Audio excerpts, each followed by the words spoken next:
But the groundskeepers knew the older section had a habit of giving back what it was never meant to return. They began by the magnolia that claimed the far corner, its roots threading the earth like a patient handwriting.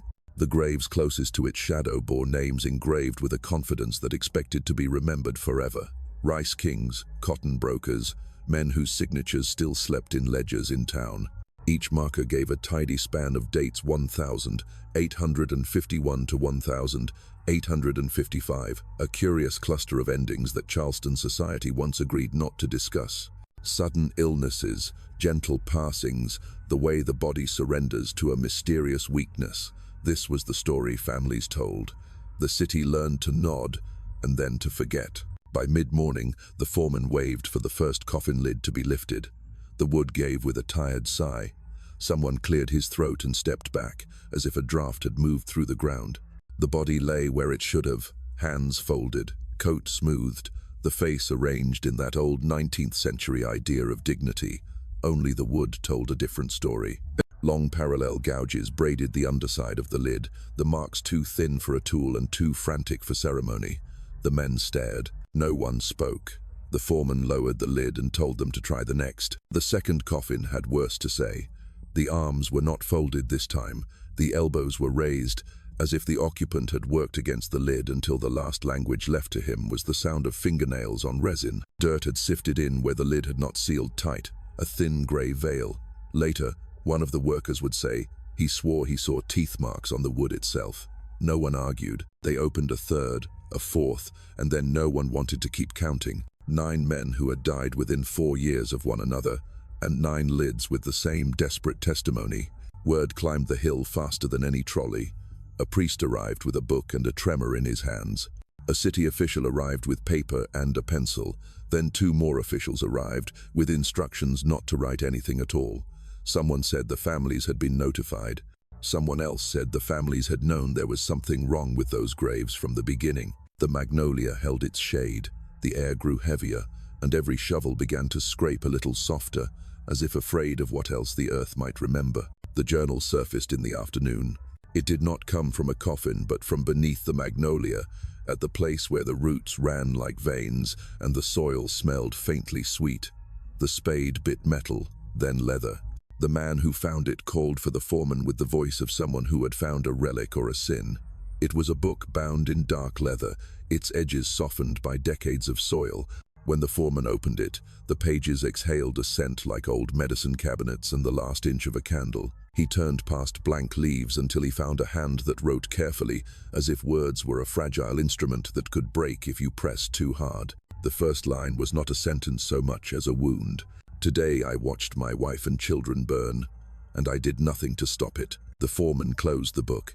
He opened it again, as if it might have changed while his eyes were away. The script was precise, unwavering, each letter shaped by someone who had learned to write in a room where mistakes were not permitted. A name signed the bottom of the page, elegant but spare.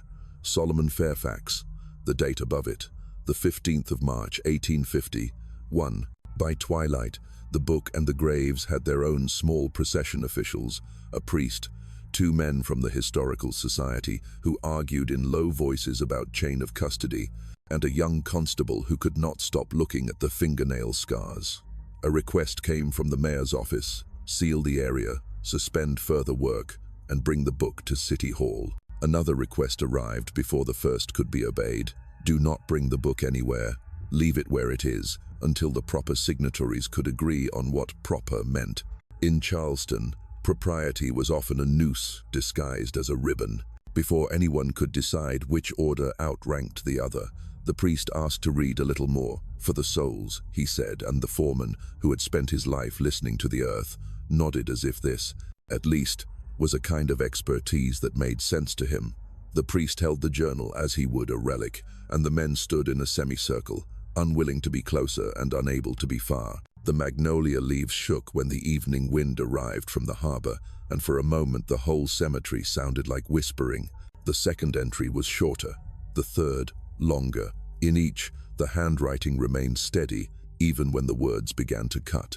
Healers often write like that: careful hands, careful doses. The priest read phrases aloud as if they were names from a litany: Meeting Street, a doctor, a plant that paralyzes the body while leaving the mind awake, a rice colonel who mocked the price of children, a judge who argued that families could be unmade for efficiency, a captain who counted human beings like freight. 9 men, the journal said, who learned to listen to the sound of dirt. One of the historical men said the book sounded like a confession. The other said it sounded like an indictment. The constable said nothing, but he thought of his daughter's hands and felt his stomach turn. The foreman took off his cap and put it back on, as if that small ceremony might anchor the day to something familiar.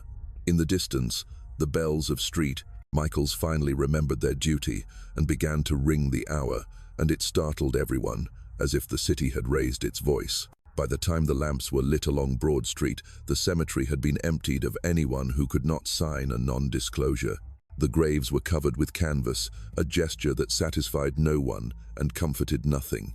A clerk, who had been taught the difference between rumor and record, produced a sheet of paper for signatures and wrote the phrase, "sensitive historical disturbance," which managed to say everything and nothing at once. The priest closed the journal with a ribbon he had pulled from his sleeve. It was a ribbon used for marking pages in missals. Tonight, it would mark a different kind of scripture. There is a way a city keeps a secret. First, you give it a technical name. Then you promise to revisit it when the proper committee is formed. Then you make everyone who has seen the thing sign a paper that swears they have not. Questions become impressions. Impressions become gossip. Gossip becomes a story that respectable people decline to repeat in polite company. You do this long enough, and the secret will grow a crust of disbelief over it, and beneath that disbelief, it will continue to breathe. But paper does not forget the way people do. The journal's pages held their breath and waited. Later, someone would say that you could feel, standing beneath that magnolia at dusk, the shape of a decision settling on the city. Either Charleston would exhume what those 9 coffins told it about the men it had decided to honor, or it would teach itself new ways not to hear. The men with the badges chose quickly. The book went into a satchel. The satchel went beneath a coat. The signatures were filed. The canvas stayed. The magnolia kept its silence. And yet a story does not end because it has been covered. It ends when the person telling it runs out of breath. The man who wrote those pages did not. He measured the ink the way a doctor measures doses. He had learned where pain lives in the body and how to quiet it. He had also learned how to wake it. In his first line, he told us what was taken from him. In the lines that followed, he would teach Charleston what it feels like to be buried before the world is done with you. The night insects began their dry singing. Somewhere beyond the cemetery wall, a carriage wheel hit a rut and cursed. On Meeting Street, a lamp hissed as gas met flame. The city folded itself into evening, little knowing that a journal pulled from the roots had just loosened the ground beneath some of its grandest houses. The men left the cemetery 2 by 2. The constable looked back once. In the failing light, the magnolia's leaves shifted, and for an irrational instant he thought the tree had just drawn a long, deep breath. He told himself it was the wind. He would tell himself that for the rest of his life. Tomorrow there would be statements and seals and the cool assurances of men who had practiced turning terror into paperwork. But tonight, the graves were open in more ways than one, and a hand, careful, literate, unforgiving, had reached up from the year 1851 to take hold of Charleston's sleeve. 9 names, 9 boxes with scratched lids, and a healer who had learned that if justice would not come when called, it could be summoned in other ways. His name was Solomon Fairfax, and he was not finished speaking. Charleston, in the 1,850 seconds, was a city draped in elegance and rot.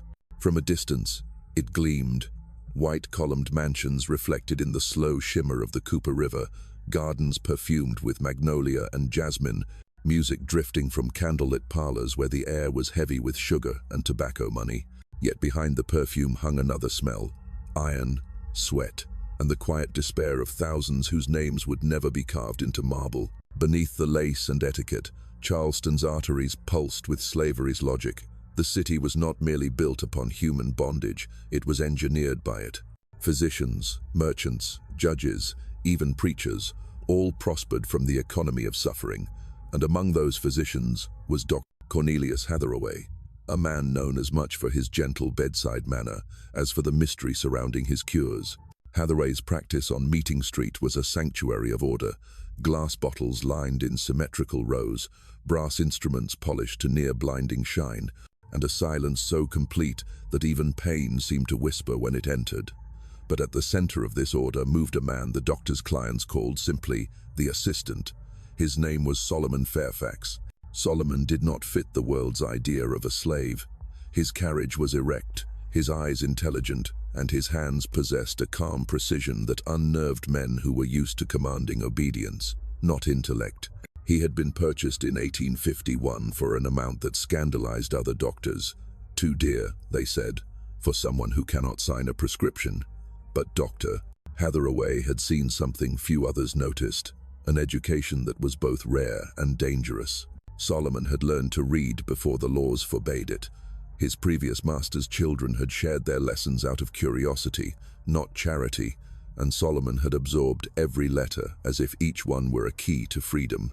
Later, when he began assisting white physicians on the plantation, he picked up the language of science, the Greek and Latin of anatomy, the alchemical shorthand of medicine. His notebooks, always written in a hand finer than most doctors, contained sketches of plants, diagrams of organs, and notations in 3 languages. Dr. Hathaway considered him a marvel. The upper-class patients, however, saw something more convenient, a miracle that cost nothing extra. Many of Charleston's wealthiest families had come to prefer Solomon's treatments over the doctor's own. His touch was careful, his tone soothing, and his knowledge of herbs, some from Africa, others from Carolina marshes, seemed to border on supernatural. He could lower a fever in hours, ease childbirth with tinctures no one else had heard of, and calm the delirium of infection with a paste that smelled of mint and copper. For his part, Solomon performed his duties with disciplined serenity. He smiled when required, bowed slightly when addressed, and recorded the doctor's instructions with perfect obedience. Yet beneath that surface was the same patience that once defined his healing. It was simply learning a new purpose. At night, when the lamps were dimmed and the city's laughter drifted through the shutters, Solomon read, Dr. Hathaway's medical library was among the most extensive in the South. Tomes on anatomy, pharmacology, exotic diseases, and the new sciences of chemistry and electricity. The doctor had purchased many of them from Europe, convinced that modern medicine would soon elevate the South's reputation beyond its plantations. He never realized his assistant was memorizing every page, studying the lines between science and sorcery. Sometimes, the doctor would find him still awake past midnight, reading under the low glow of a lamp. "You'll ruin your eyes, Solomon," he would say with paternal fondness. Solomon would smile faintly. "A healer must learn in darkness, doctor. It is where sickness hides." Hathaway laughed softly at what he took for humility. He could not know that beneath those calm words, Solomon was building an education sharper than any scalpel. Charleston's medical community prided itself on its exclusivity. Physicians were gentlemen first, scientists second, and businessmen always. They debated in fine parlors about the mysteries of fever and the moral limits of experimentation, all while their wealth came from bodies over which they held absolute power. They hired enslaved assistants to perform the tasks they preferred not to touch, cleaning instruments, preparing poultices, disposing of corpses that no white man wished to autopsy. Solomon, however, did more than assist. He diagnosed, mixed compounds, even advised treatment plans. The doctor's clients came to trust his intuition so deeply that many requested the Negro with the soft hands by name. It was this access that began to open the gates of Charleston's most guarded circles. Through polite silence and lowered eyes, Solomon listened. He heard names, men who financed slave auctions, judges who legalized separations, captains who shipped human cargo, planters who spoke of debt and property as if both were interchangeable. The same names would later appear, carefully listed in the back pages of his journal, each one underlined once in ink so dark it almost tore the paper. Still, in those early years, Solomon seemed to belong wholly to the world of medicine. He moved through Hathaway's clinic with near mathematical precision, the hum of pestle against mortar, a kind of heartbeat. He watched patients arrive in carriages, their ailments described in delicate euphemisms, the vapors, weakness of the limbs, sleeplessness. He saw the doctor dose them with laudanum and powders imported from Europe, but Solomon knew how to listen to the body itself. He noticed that many of Charleston's elites suffered from illnesses, not of the flesh but of the conscience. Trembling hands, shallow breath, hearts that raced when certain topics arose. Sometimes he wondered if guilt had a smell. The doctor's affection for him grew. "You are the soul of this practice," Hathaway once said, clapping him gently on the shoulder. "A true student of healing." Solomon bowed slightly and replied, "I study whatever helps a man live longer, doctor." Neither man realized then that one of them meant it quite literally, and the other did not. By 1852, Solomon's reputation had spread beyond the clinic. He was recognized on Meeting Street by those who once would not have seen him at all. "The doctor's assistant," they whispered, as if speaking of a myth. He had become both visible and invisible, a man trusted with the bodies of Charleston's finest, yet unseen in their drawing rooms. But every night, before extinguishing his lamp, Solomon would open the leather-bound journal he kept hidden in the false bottom of his chest. There, in script so steady it betrayed nothing, he would copy what he learned that day: medical recipes, names, dosages, and sometimes a memory he could not exercise. One of those entries began simply, "I mixed a tonic for Mr. Peaton's widow today. She trembled as I poured it. I wonder if she trembles from grief or fear. Perhaps both taste the same." Dr. Hathaway never read those lines. He believed the journal contained formulae and botanical sketches, not the anatomy of vengeance. To the doctor, Solomon was a servant blessed with genius. To the patients, he was a curiosity of providence. But to himself, he was a man measuring the distance between healing and punishment, and learning that sometimes they shared the same tools. For now, he remained the silent architect of other men's recoveries, patient as the slow drip of tincture into glass. But beneath the stillness, the shape of his life was already turning. Every day he wrapped the instruments in clean linen. Every day he closed the shutters against Charleston's humid light. And every day, as he ground herbs into powder, he thought not of saving lives, but of the one moment that had destroyed his own. Soon, his steady hands would find a new purpose.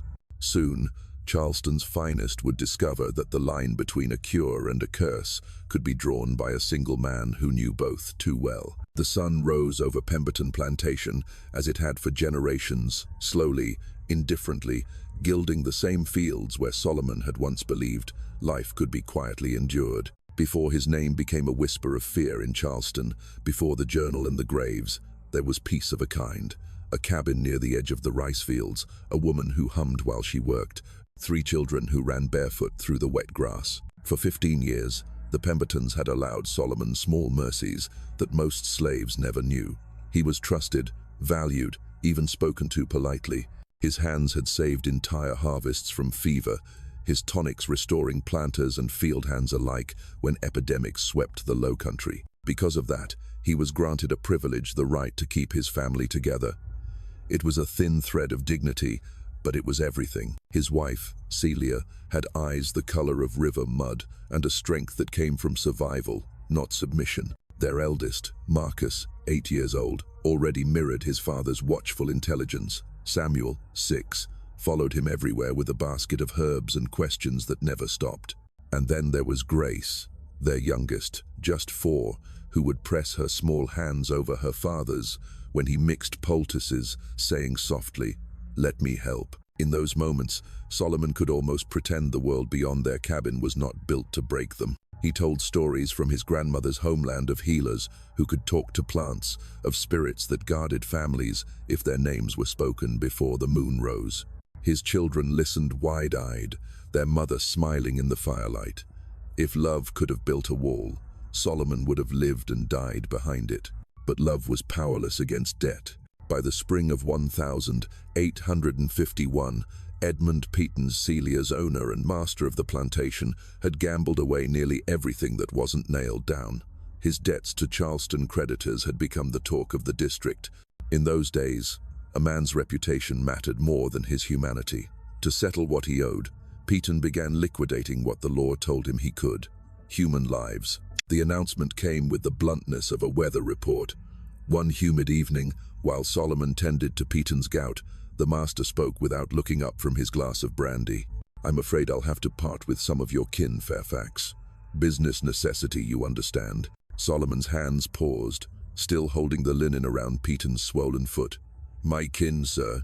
Your wife and the young ones," Peton said. "Fine stock. They'll fetch a fair sum. You'll remain here. You're too useful. Take comfort in that." Solomon lowered his eyes.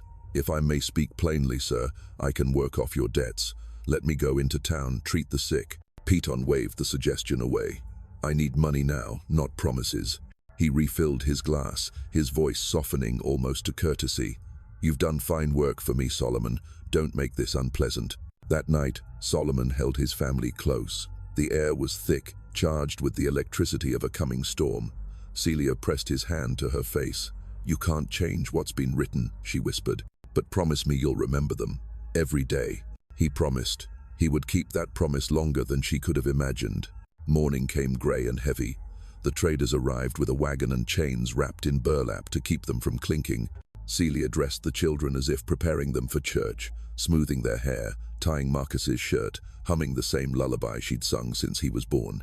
The hymn caught in her throat only once when the driver called her name. As they were led toward the yard, Solomon knelt to his children. "Remember each other's faces," he whispered. "If you forget everything else, remember that." Marcus nodded, jaw tight. Samuel began to cry, the sound small and shaking. Grace clung to Celia's skirt, eyes too wide for her little face. The wagon creaked forward through the gate. Rain began to fall, the kind that starts as mist and turns quickly to punishment. Solomon watched until they disappeared down the muddy road, his hands bound, though he had not tried to run. What happened next would replay in his mind for every day that followed. The road to Charleston was a vein of ruts and standing water. The traders were impatient. One shouted at the mules, another cursed the storm. When the wheels struck a hidden rut, the wagon lurched. Celia lost her balance and fell hard, striking her head on a stone half buried in the road. The crack echoed louder than thunder. "Get her up," one of the traders barked. But when they bent to lift her, her body went slack, blood seeping through her headscarf. "She's no use now," another said. "We'll lose the lot if we stop." They tossed her aside like cargo gone bad. Solomon screamed, lunging forward, the chains biting into his wrists.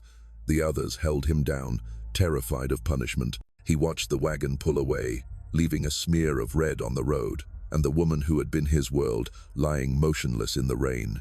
He screamed until his voice broke, and still the wheels kept turning. By the time they reached the Charleston slave market, his throat was raw, his mind emptied of everything but a single rhythm.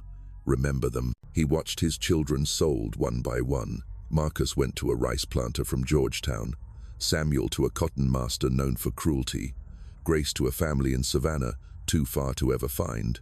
The coins clinked like raindrops.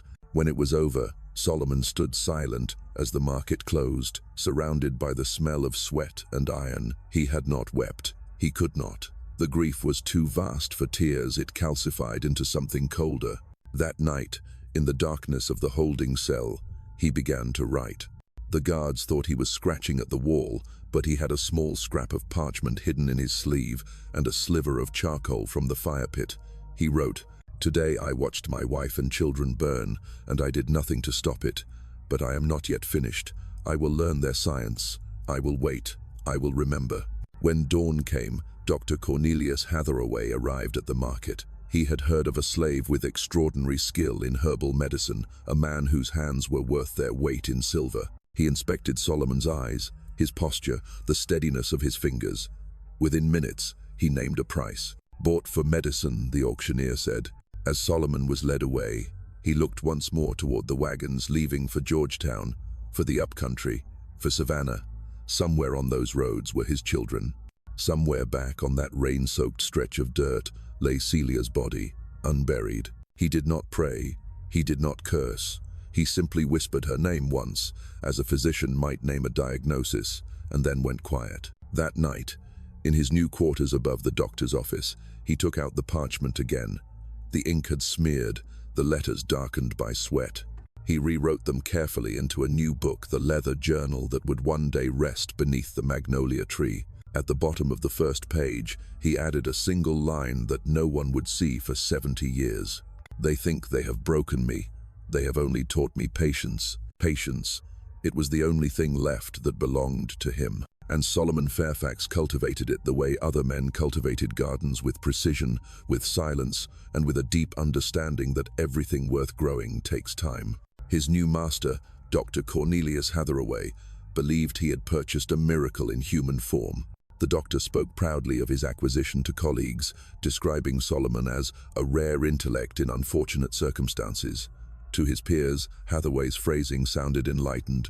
To Solomon, it was simply another kind of chain, polished, educated, and smug. Yet within those chains, he found something he hadn't expected. Access.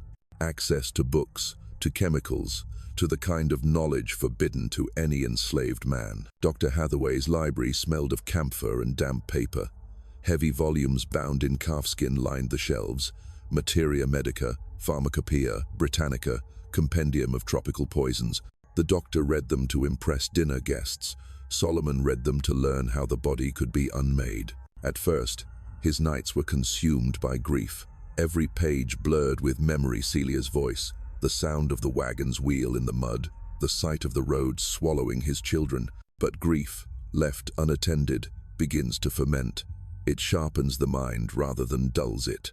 By the winter of 1851, his sorrow had hardened into calculation. Solomon worked harder than any assistant Hathaway had ever owned.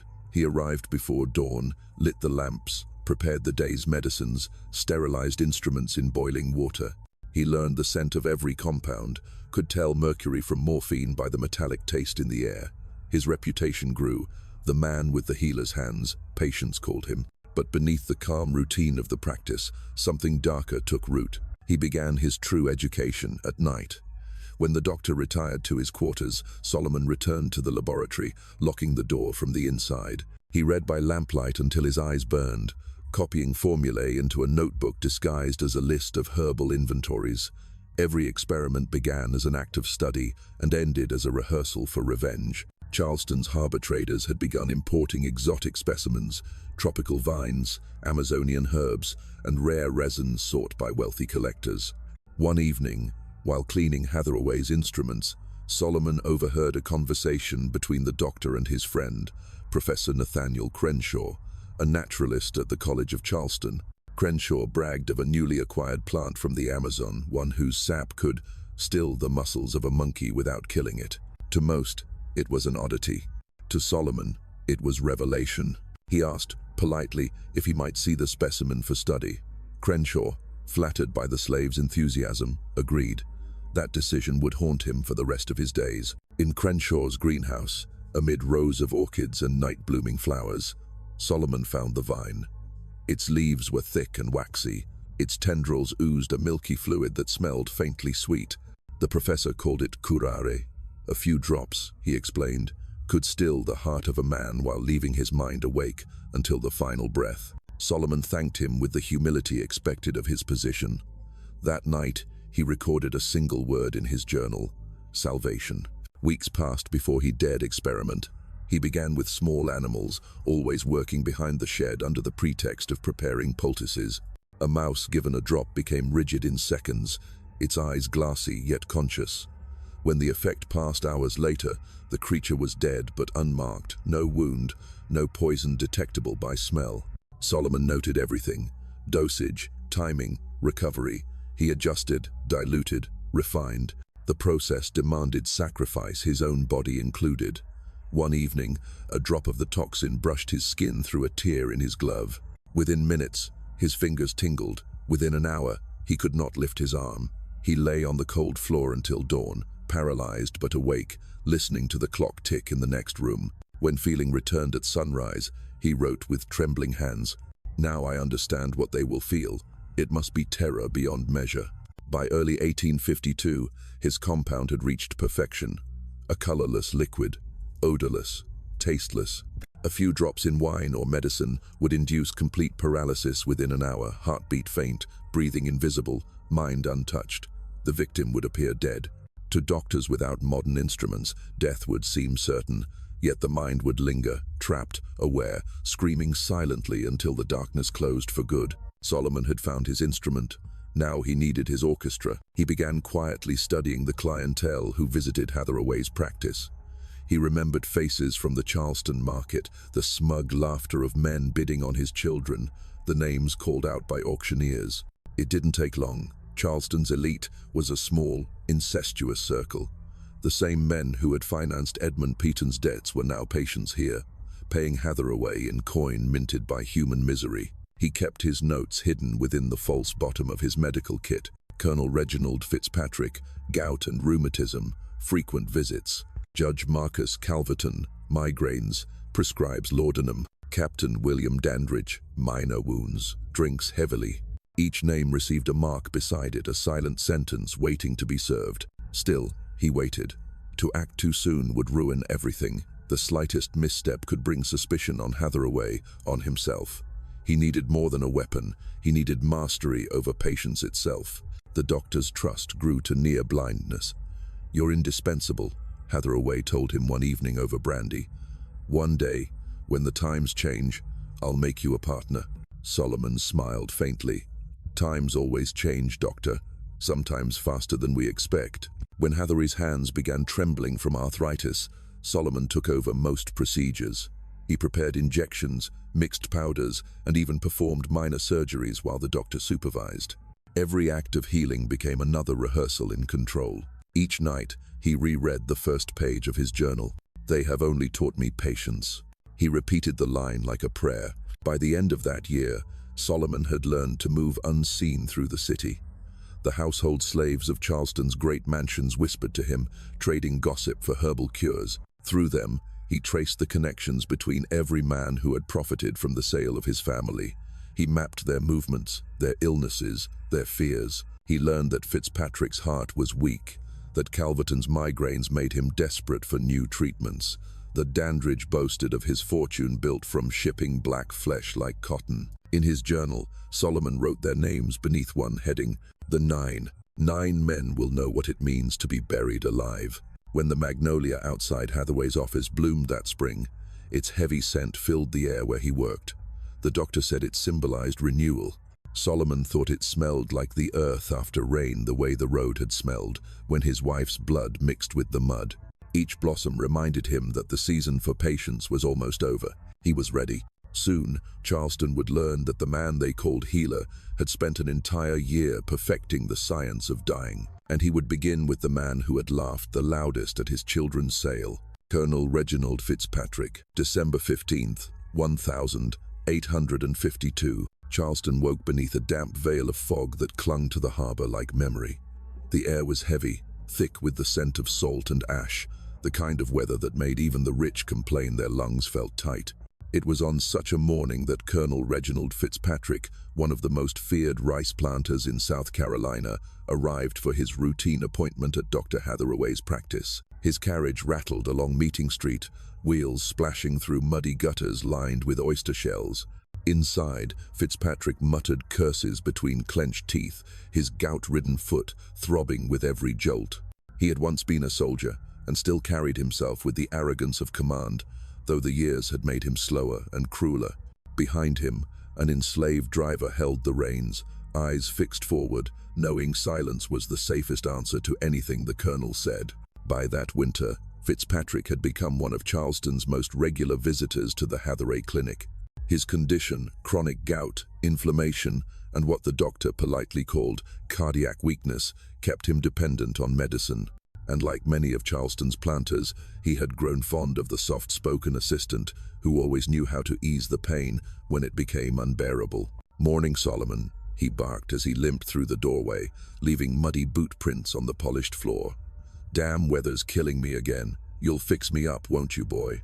Solomon smiled, bowing slightly. "Of course, Colonel. Dr. Hathaway is with another patient, but he instructed me to begin your treatment." "Good. You're the only one with hands worth a damn anyway." The colonel laughed, not realizing how true his words were. The treatment room smelled faintly of laudanum and camphor. Solomon prepared the usual tonic, a mix of quinine and herbs to calm Fitzpatrick's pain, but this time he reached for the small vial hidden behind a row of harmless elixirs. Inside was a liquid clearer than water, drawn from a vine that once grew in a distant jungle and now thrived quietly in Charleston soil. He held the vial to the light, studying how it caught the flame of the lamp. He measured the drops carefully, never more than 3, then mixed them into the tonic with the steady hands of a man who had saved lives by those same motions. When Fitzpatrick drank it, he grimaced at the bitterness. "Same damn taste as always. You'd think a clever one like you could make it sweeter." "I find truth rarely comes sweet, Colonel," Solomon said quietly. The colonel grunted and leaned back as the medicine began to work. He closed his eyes, breathing heavily, unaware that each breath drew him closer to a place from which he would not return. At first, the symptoms were subtle. A tingling in the fingers, a heaviness in the limbs. Then, confusion, his tongue thick, words slurring. What's in this?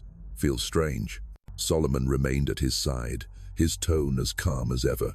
"Just rest, sir. The medicine will ease your pain." Minutes passed. The colonel's arms grew limp, his chest rose and fell, slower each time. He tried to move, to speak, but the muscles refused. Panic widened his eyes. Only his mind still worked, thrashing inside the prison of his body. That was when Solomon leaned close. "Do you remember the slave market, Colonel?" His voice was barely above a whisper. "March 14th, 1851. You stood beside Edmund Peaton. You laughed when my children cried. You called them fine stock and offered $20 for my youngest boy. You said the girl wouldn't last long in the fields." Fitzpatrick's eyes darted wildly. His lips twitched, but no sound came. Solomon's face remained expressionless, the voice of a healer turned judge. "I am Solomon Fairfax, the man whose wife died on the road you traveled that day, the man whose children you helped scatter to the wind. I promised her I would remember."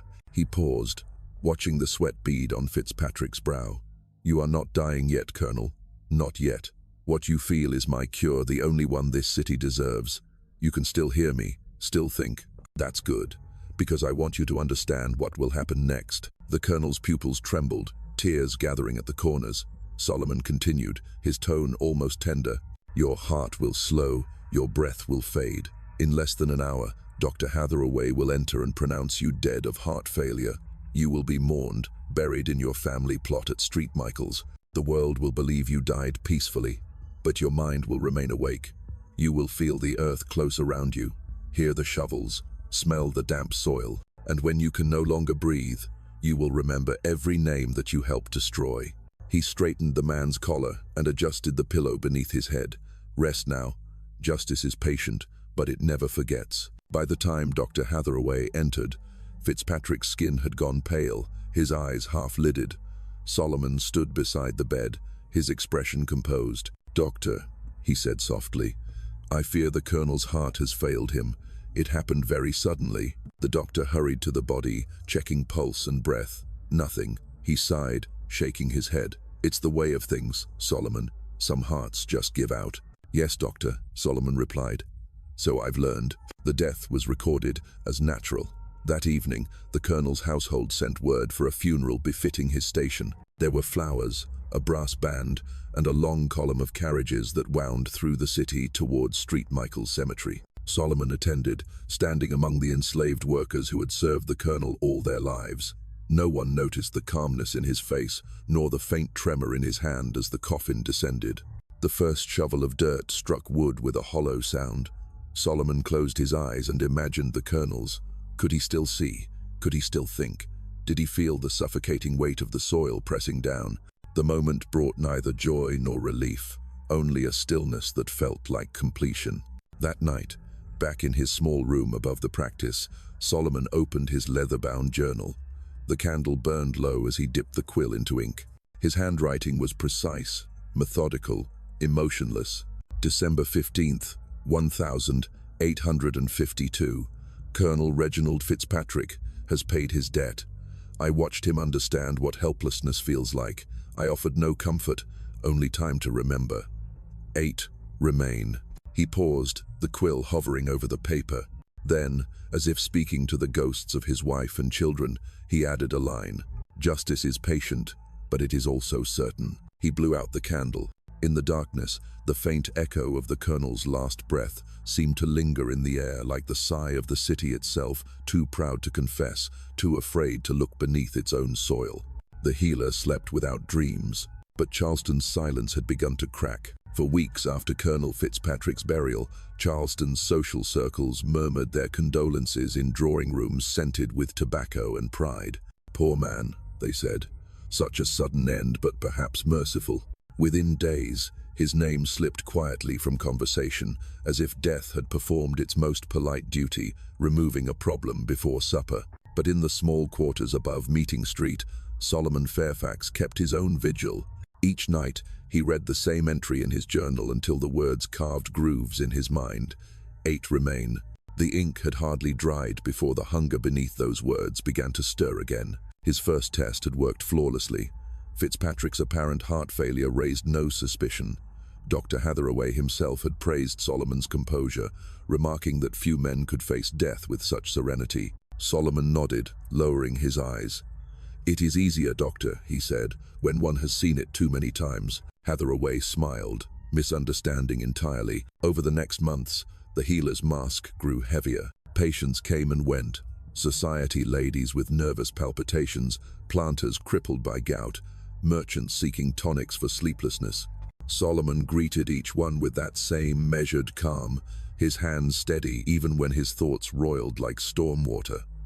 The city trusted him completely now. The man in the grey waistcoat with eyes like still water.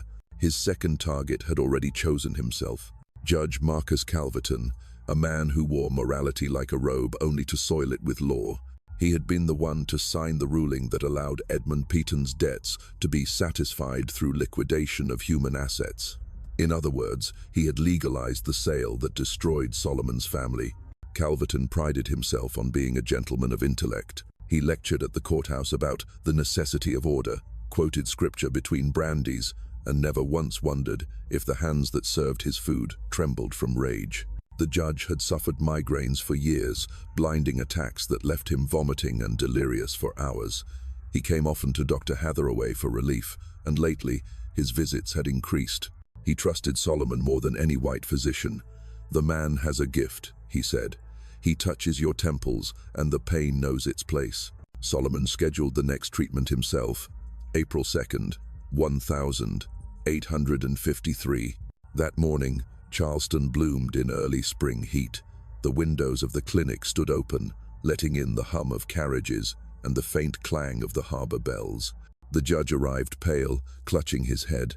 The pain, it's worse than before. Solomon led him to the treatment chair, preparing the same mixture of opium and tonic he had used before, except this time he measured 1 extra drop of the paralyzing compound. Not much, just enough to guarantee silence. "Try to breathe deeply, Your Honor," Solomon murmured as he applied the mixture to a compress. "The pain will pass soon." "I can trust you," the judge managed to say, closing his eyes. "You've never failed me." "No, sir," Solomon replied, "not once." The paralysis came quicker than expected. Within minutes, Calverton's limbs stiffened, his lips parted soundlessly. Solomon leaned close, watching for the moment recognition dawned. He saw it, the widening pupils, the darting eyes. The judge was awake inside his body, trapped. "Do you know who I am?" Solomon whispered. "You signed the paper that sold my sons like cattle. You called it necessary. You called it law." Calverton's fingers twitched. A tear slid from one eye. "Do you pray, Judge?" Solomon asked softly. "Then pray now. But know this, your prayers will echo only in your coffin." He stepped back as the paralysis deepened. His hand trembled slightly, not from doubt, but from the strain of keeping his breathing calm. Then, a sound footsteps on the stairs. "Solomon," Dr. Hathaway called. "Is the judge ready for examination?" Solomon's pulse spiked. The toxin had worked too quickly. The body looked unnaturally rigid. He took a breath, arranging the judge's head gently against the cushion, smoothing the expression into one of peace. When the doctor entered, Solomon lowered his gaze. "It was sudden, sir. I fear his heart." Hathaway frowned, examining the body. The muscle stiffness unusual. He pressed the jaw, lifted an eyelid. Strange. The eyes look almost startled. For a moment, Solomon's entire plan hung in the balance. If the doctor recognized what he was seeing, no, he couldn't. He lacked the knowledge. Hathaway sighed, drawing the sheet up to the judge's chin. "Poor man," he said. "The migraines must have been a symptom of something deeper. A stroke, perhaps." "Yes, doctor," Solomon murmured, forcing his voice steady. "A stroke." But inside, the calm had begun to fracture. His precision, the careful ratios that had defined his first success, had slipped, the dosage too high. He had nearly exposed himself. That night, as the city slept, Solomon wrote furiously in his journal. "Error of calculation, too swift, nearly discovered. I must be slower, subtler." But the result was pure. He saw what I needed him to see before the dark took him. 7 remain. He closed the book but did not sleep. For the first time, the act itself had shaken him, not with guilt, but with the realization of how fragile perfection could be. Outside, Charleston moved on. The judge's death filled a few columns in the paper. Polite society expressed brief dismay. But in the quiet corners of the city, whispers began. 2 prominent men dead in 6 months, both patients of the same physician. Both sudden, unexplained. It was coincidence, surely. Charleston prided itself on logic, yet unease crept beneath the marble calm. And somewhere in the city's press rooms, a journalist began to take notice. Thomas Grimby, writer for the Charleston Mercury, was a man with a reputation for poking where others preferred not to look.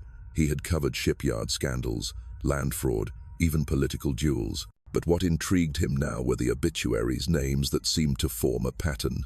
Fitzpatrick, Calverton. Both men had ties to the slave trade. Both died without warning. Grimby began a private ledger of his own. "The Prominent Deaths Phenomenon," he titled it, a crude list, but one that would grow longer than he ever expected. Meanwhile, Dr. Hathaway considered expanding his practice. His hands ached too much to manage every patient alone. He wrote to a young colleague up north, a man named Dr. Timothy Henderson, recently graduated from Philadelphia, trained in new methods of autopsy and forensic medicine. Henderson's impending arrival was mentioned over supper one evening. Solomon listened quietly as the doctor spoke. "A fine young man," Hathaway said. "Learned all the latest techniques, chemical analysis, post-mortem diagnostics. Quite modern." "Modern," Solomon repeated softly. The word tasted like ash. That night, he added a single note to his journal. "A new doctor comes. He will see what others cannot. I must hasten." The walls of patience that had held him together began to tighten. He would need to finish his work before Henderson's keen eyes arrived. But haste is the enemy of precision, and the next act of vengeance would draw blood faster than he could bury it. He had silenced 2 men without a ripple. Now, with time collapsing and a journalist sniffing through the graves, the ripples were beginning to churn into waves. Charleston, elegant and oblivious, had no idea that its golden streets were about to drown in them. May 20th, 1853, the night Charleston's wealthiest men gathered to toast their own success, and the night the quiet patience of Solomon Fairfax finally began to fray. Captain William Dandridge had returned from Savannah a week earlier with a story of triumph. His latest shipment of cargo, as he called it, had arrived intact, 217 souls packed below deck, more than half of them children. In Charleston, this made him a hero. Among the city's elite, he was known not for brutality but for efficiency. He had learned how to maximize human profit by minimizing death. That evening, he hosted a grand dinner at his mansion on East Bay Street. The invitations had gone to 12 of Charleston's most influential merchants, planters, traders, ship owners, and financiers, each one linked by blood or business to the city's slave economy. They would dine beneath chandeliers imported from France, sip wine from Portugal, and speak of progress, while their fortunes dripped red between the lines. In the kitchen, the air shimmered with heat and motion. Pots rattled, servants whispered orders, and the smell of roasted quail filled the air. At the center of the controlled chaos was Martha, an elderly house slave who had spent decades cooking for Charleston's aristocracy. Tonight, she was short-handed. Fever had sickened half her staff. So when Solomon appeared at her door that afternoon, politely offering his help, she welcomed him with a weary smile. "Bless you, child," she said. "I didn't think we'd manage the service without extra hands." Solomon bowed slightly. "Dr. Hathaway gave me leave for the evening. I heard you were in need." He rolled up his sleeves and began slicing fruit for dessert, a delicate arrangement of brandy-soaked cake served warm with cream. To Martha, he was simply another capable pair of hands. To Solomon, it was the perfect cover. The plan had taken form weeks earlier, after Calverton's funeral. Too many delays, too many risks. With Dr. Henderson's arrival only days away, Solomon no longer had the luxury of time. Dandridge was next on his list, a man who had personally supervised the loading of the wagon that carried Solomon's wife and children toward Charleston 2 years earlier. The same man who had joked that a mother who fell on the road was spoiled merchandise. Solomon had memorized the house's layout. He had even studied the ventilation in case he needed a quick escape, but as he worked in the kitchen, the calm that had defined him began to crack. Each sound from the dining hall, each burst of laughter, each careless mention of profit margins and shipments fed the rage that he had spent 2 years bottling like medicine. When dessert was nearly ready, he withdrew a small vial from the lining of his vest. A single drop of its contents shimmered on the tip of the spoon like dew. He added it to the captain's serving of brandy cake, stirring until it vanished completely. He whispered under his breath, "This is for Celia." At 8 o'clock, the dinner reached its crescendo. The men toasted the city, the Confederacy's promise, the blessings of order. Solomon moved silently among them, refilling glasses, clearing plates, his presence invisible. Dandridge sat at the head of the table, face flushed with wine and pride. "Gentlemen," he said, raising his glass, "to the great trade that sustains our land, may our ships always return full." The laughter that followed was enough to drown out the faint tremor in his hand as he reached for the dessert. He took a bite, swallowed, and smiled. Within 20 minutes, his speech began to slur. "Hot in here, isn't it?" he muttered, tugging at his collar. Sweat gleamed on his forehead. "Too much Madeira, Captain," one guest teased. Dandridge tried to reply but found his jaw stiffening. His fork slipped from his fingers, clattering against the porcelain.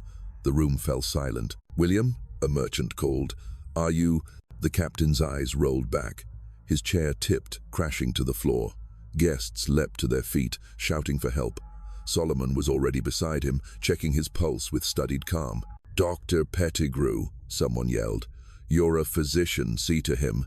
Dr. Samuel Pettigrew, one of the dinner guests, knelt to examine Dandridge. He frowned almost immediately. Rigid muscles, no sign of apoplexy. "This is most unusual." He looked up sharply. "He's been poisoned." The word rippled through the room like thunder. "Poisoned?" another man gasped. "By whom?" Pettigrew shook his head, bewildered. "I can't say, but look his pupils, his pulse, it's as if he's frozen." In the confusion, Solomon stepped back into the shadows. He had planned for Dandridge to die quietly in private, declared dead of heart failure the next morning. Instead, the captain had collapsed in front of a dozen witnesses, and a doctor's suspicion had turned the room into a trap. Within the hour, the mansion teemed with panic. Servants were questioned, glasses examined, plates gathered. Martha trembled as she swore no one had tampered with the food. Solomon kept his answers measured, his face unreadable. When the constable arrived, he quietly slipped away into the night, unseen among the stream of terrified kitchen staff. By dawn, the Charleston Mercury had the headline already set. "Prominent merchant dies mysteriously at dinner poison suspected," and Thomas Grimby was the first reporter on the scene. He questioned everyone, guests, servants, even the constable who oversaw the body's removal.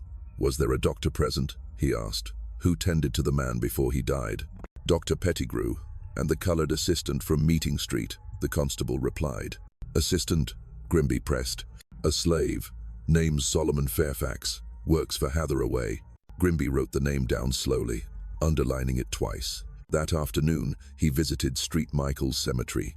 The air there was still, heavy with summer heat. 9 fresh graves had been added in the past 2 years, 9 men of status, all dead suddenly, all within walking distance of the same physician's practice. He knelt before one headstone, Colonel Reginald Fitzpatrick, and ran his fingers across the engraving. Then he opened his own notebook and began a new page. Common thread: Dr. Hathaway's clinic. Patients: Fitzpatrick, Calverton, Dandridge. Cause: sudden death. Possible anomaly: the assistant. As dusk fell, Grimby walked home along East Bay Street, his thoughts swirling. He didn't believe in ghosts, but the city felt haunted by something precise, deliberate, intelligent. Meanwhile, Solomon sat alone in his room, the journal open before him. He could hear the distant toll of church bells announcing another funeral, another name buried under Charleston's complacency. Yet for the first time, he felt no peace. The plan had worked, but not as intended. The chaos of Dandridge's death had left too many eyes watching, too many tongues whispering.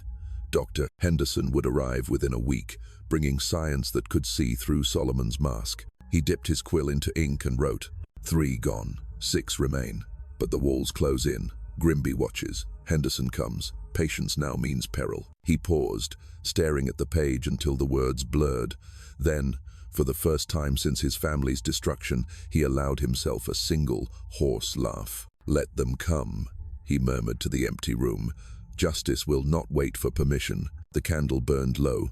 Outside, Charleston's harbor glowed like molten glass under the rising moon, beautiful, silent, and utterly unaware that its finest men were running out of tomorrows. June 15th, 1853, the night Charleston stopped breathing. By then, Solomon Fairfax had ceased to be a man of patience.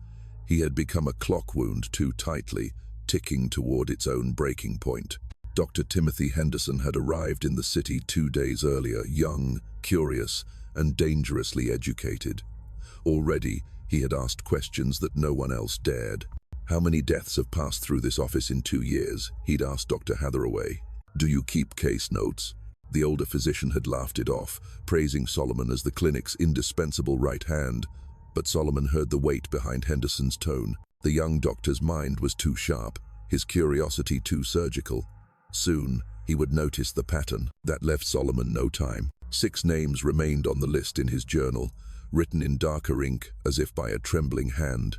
6 men, financiers, planters, traders, each one profiting from the same system that had stolen his wife and children. Each one scheduled to meet at the Henderson and Associates office, a counting house on Broad Street, to finalize a new contract for expanding the Charleston slave markets westward. They would gather at 8 o'clock that night, alone, believing the city slept while they planned how to turn flesh into fortune. Solomon intended to turn that meeting into their burial. He spent 2 weeks preparing, sleeping little, writing formulas until his fingers cramped.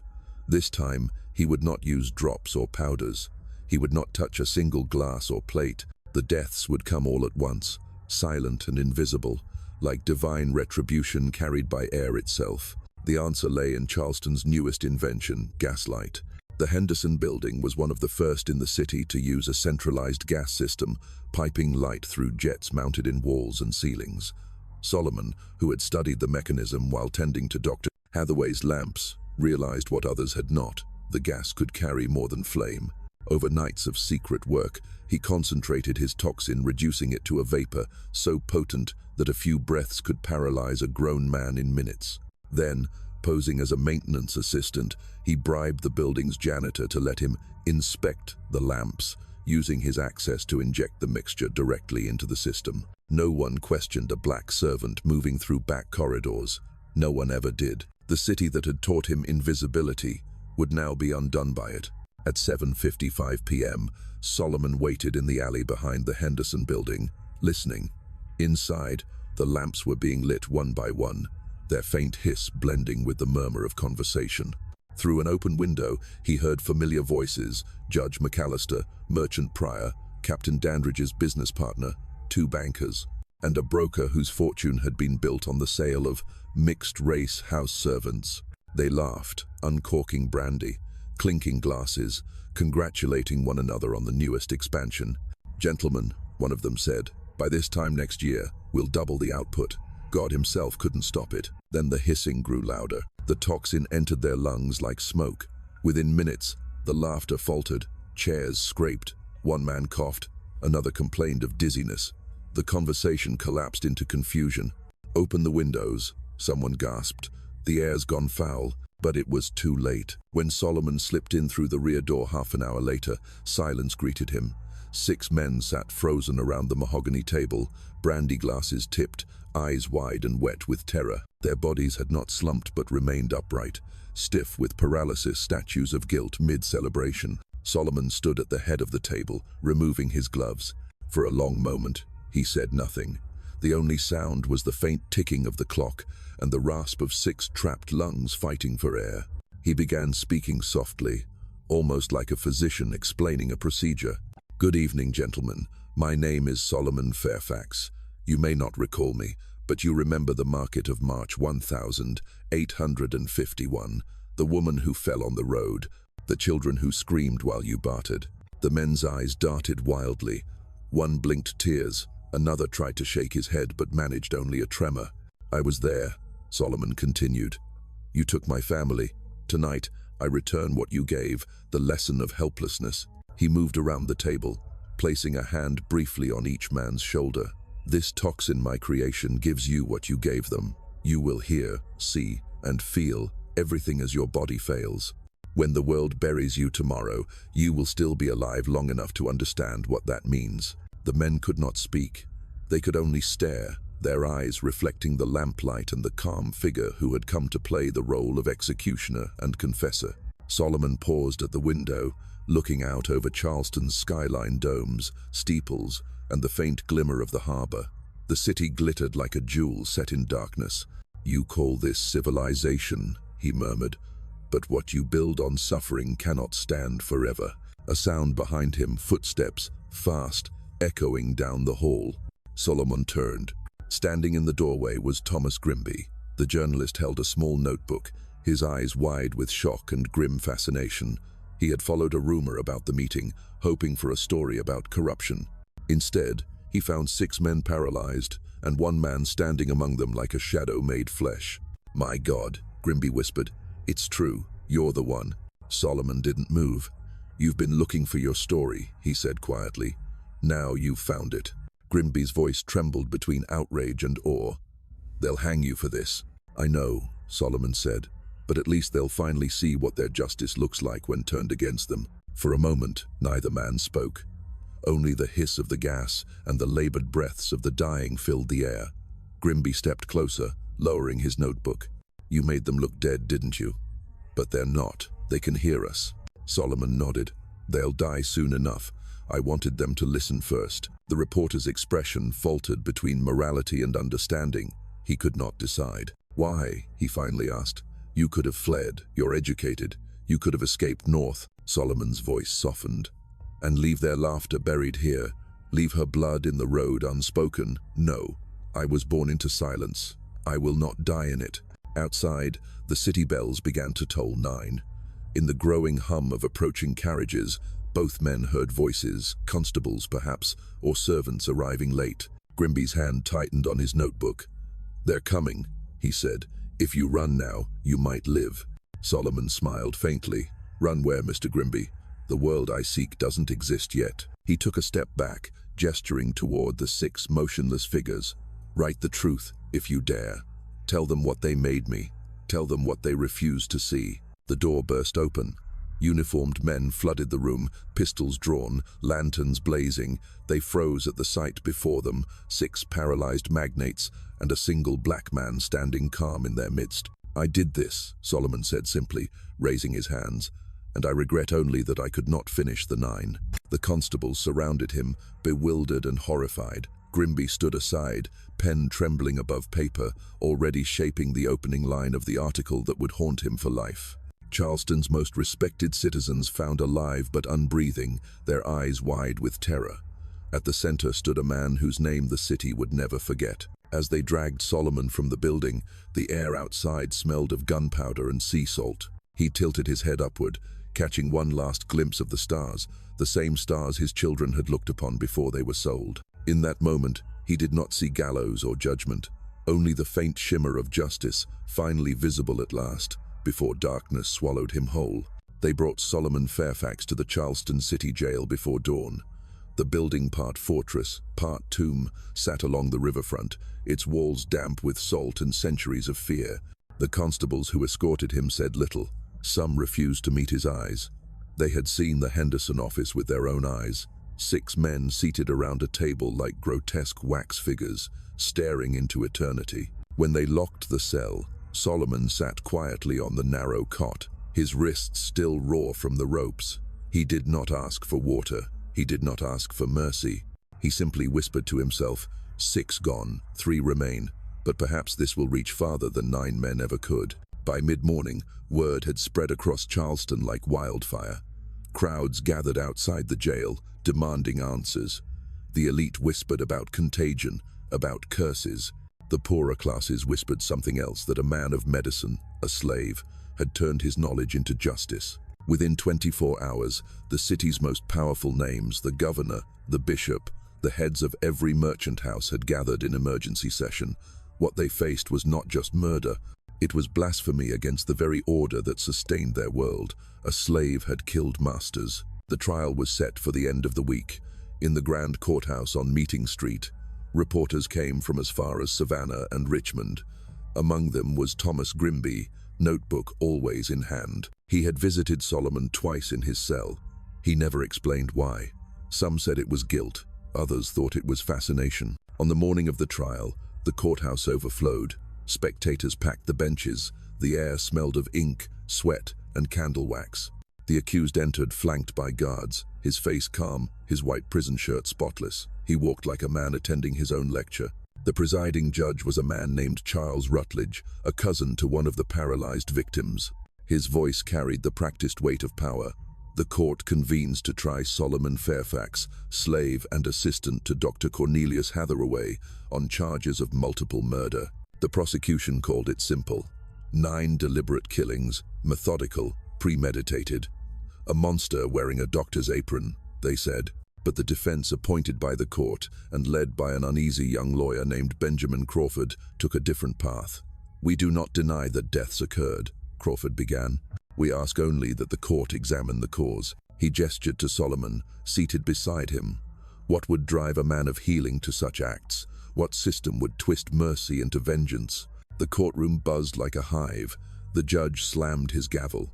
"This is not a debate on slavery, counselor." "Perhaps it should be," Crawford answered softly. Then came the witnesses. Dr. Hathaway testified first. His face was pale, his voice trembling. He was remarkable, he said of Solomon. Precise, gentle. I trusted him completely. When asked if he had ever suspected Solomon capable of murder, the doctor shook his head. "No, but perhaps that was my blindness. Perhaps I never saw what this city made of him." Next came the 6 survivors from the Henderson meeting. They entered the courtroom as broken men, their eyes haunted, their voices shaking as they described the experience.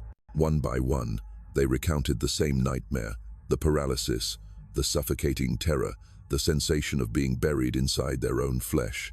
"I heard them declare me dead," said Colonel Harrison Vance, one of the survivors. His hand trembled as he pointed to Solomon. "He looked at me the whole time, calm, like a physician measuring a pulse. If he wished to show me terror, he succeeded beyond measure." A murmur rolled through the crowd. Even those who despised Solomon could not look at the survivors without feeling a chill crawl up their spines. Then the clerk read aloud portions of Solomon's confiscated journal. The words filled the hall like a curse. "They think they have broken me. They have only taught me patience. Justice is patient, but it is also certain." Each entry painted the portrait of a man, both scientist and philosopher, a healer dissecting the soul of injustice. Finally, the court allowed Solomon to speak for himself. He rose slowly, his voice clear and steady. "I was trained to preserve life. But when life itself becomes a weapon used against you, when mercy is denied to your own children, you learn new definitions. You call me murderer, I call myself mirror. Everything I did was already done to us 1,000 times over, only without witnesses or trials. The difference is that I wrote it down." A hush fell over the courtroom. Even the judge hesitated before answering. "Do you feel remorse?" Solomon met his eyes. "Remorse is for men who had a choice." That line would appear in every newspaper, from Georgia to Maryland. Thomas Grimby's coverage of the trial turned him into both legend and pariah. His articles, serialized under the title "The Healer's Revenge," did not excuse Solomon, but refused to damn him completely. He described the evidence in chilling detail: the toxin's chemical structure, the fingernail scratches discovered inside 3 exhumed coffins, the confession that ended not in apology but in prophecy. Public reactions split along predictable lines. To Charleston's elite, Solomon was proof that education made slaves dangerous. To others, he was something far more unsettling, a man who had forced the South to look at its own reflection. Outside the courthouse, whispers grew into fear. Planters began forbidding their enslaved workers from learning to read. Legislators proposed new restrictions on the teaching of medicine to colored servants. The very knowledge that had once been praised in Solomon now became outlawed. The trial lasted 6 days. The verdict took less than 1 hour. Guilty on all counts. Sentence, death by hanging. When the judge asked for his final statement, Solomon spoke with the same unflinching calm he had shown since his arrest. "You will hang me to prove that order still exists. But every man in this room knows that I did not invent cruelty. I only returned it. My death will satisfy your law, but it will not silence your conscience." There was no applause, no outcry, only silence thick enough to suffocate the room. As the guards led him away, Grimby rose from the press table. Their eyes met briefly. The reporter's hand trembled over his notebook. "Will they remember you as killer or martyr?" he asked quietly. Solomon gave a faint, weary smile. "Whichever keeps them awake at night." The next morning, the Charleston Mercury printed its final installment. The headline read, "The Trial of the Healer, a Slave's Knowledge Terrifies the South." Beneath it, Grimby's closing words would echo for decades. "When a man built to heal learns to destroy, the fault lies not in his nature but in the hands that shaped it." Outside the courthouse, the crowd dispersed in uneasy silence. They had seen justice carried out, but none could decide whose justice it had been. And somewhere in the damp air above the Cooper River, as if stirred by invisible hands, the magnolia trees began to shed their petals one by one, drifting toward the ground like small pale confessions. The city thought the story would end with a hanging. It was wrong. October 15th, 1853 dawn arrived in Charleston with the stillness of judgment. The air along the Cooper River was thick and cold, the kind of air that muffles sound, that seems to demand silence. At the edge of the city, in the courtyard behind the jail, a gallows stood waiting. The crowd gathered before sunrise.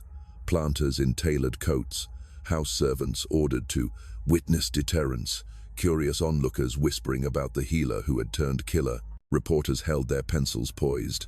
The church bells refused to ring. When they led Solomon Fairfax from his cell, he walked without resistance. He wore a simple white shirt and dark trousers. The rope in the hangman's hands looked almost delicate in the dim light. Thomas Grimby stood among the front row of correspondents, notebook open but forgotten. He had not slept. The night before, he had visited Solomon for the last time. "Do you regret it?" Grimby had asked through the iron bars. Solomon had smiled faintly. "Regret requires ignorance, Mr. Grimby. I knew exactly what I was doing." The reporter hesitated. "You could have lived. You could have escaped north."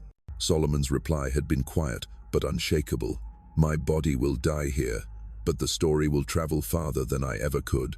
Now, as the prisoner stepped onto the scaffold, Grimby saw that same calmness in his face, the serenity of a man who has measured every breath left to him. The sheriff read the sentence aloud. "For the murders of 9 citizens of Charleston, the court finds you guilty. May God have mercy on your soul." Solomon raised his head. "He already has," he said. The crowd stirred. Someone shouted, "Monster." Another murmured, "Prophet." The hangman slipped the rope around his neck. The last sound before the drop was Solomon's own voice, steady, almost like a prayer. 9 men felt what my children felt when they were torn away. That knowledge is enough.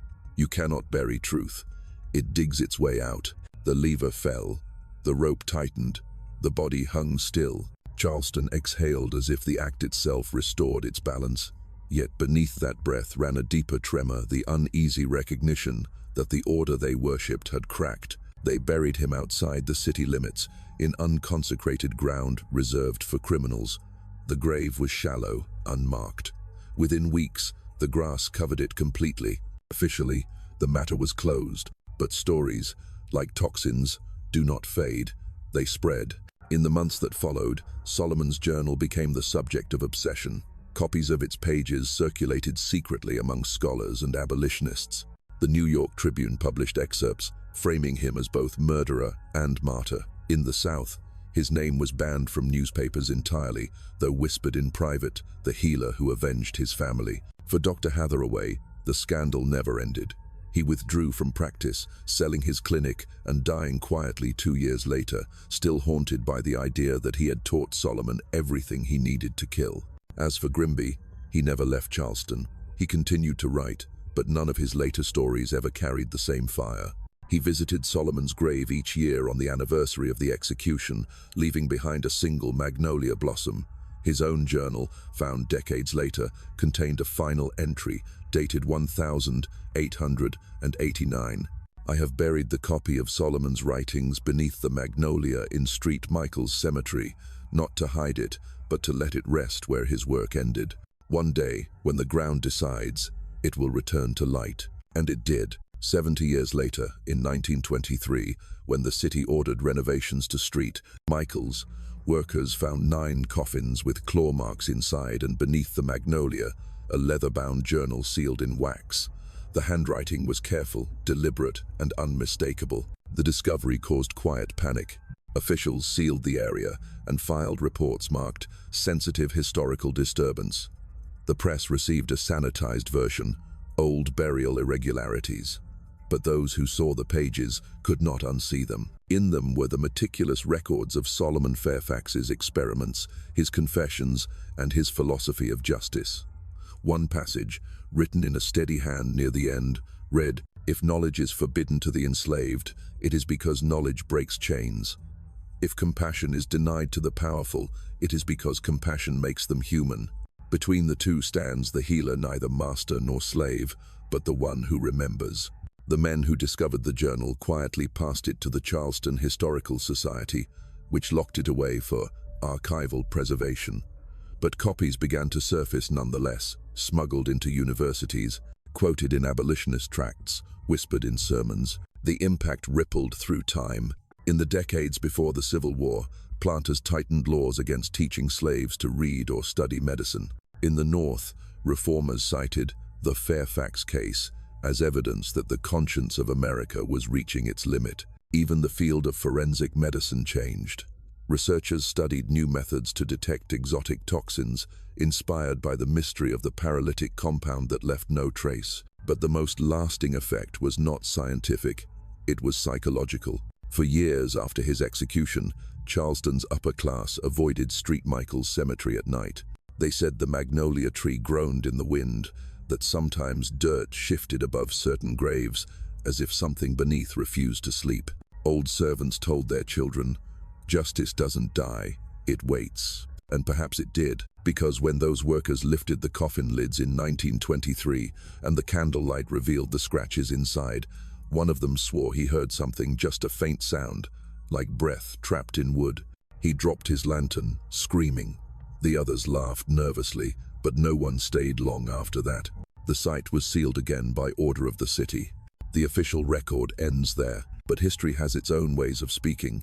In Charleston today, under the oldest magnolia in St. Michael's Cemetery, the earth still swells slightly after rain, as if something beneath it breathes. Visitors say the ground smells faintly of camphor and burnt sugar, like medicine, like memory.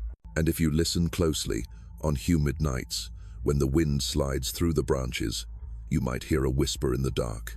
Justice is patient, but it is also certain. Charleston learned that lesson once, then it buried it, and more than 70 years later, the ground refused to forget.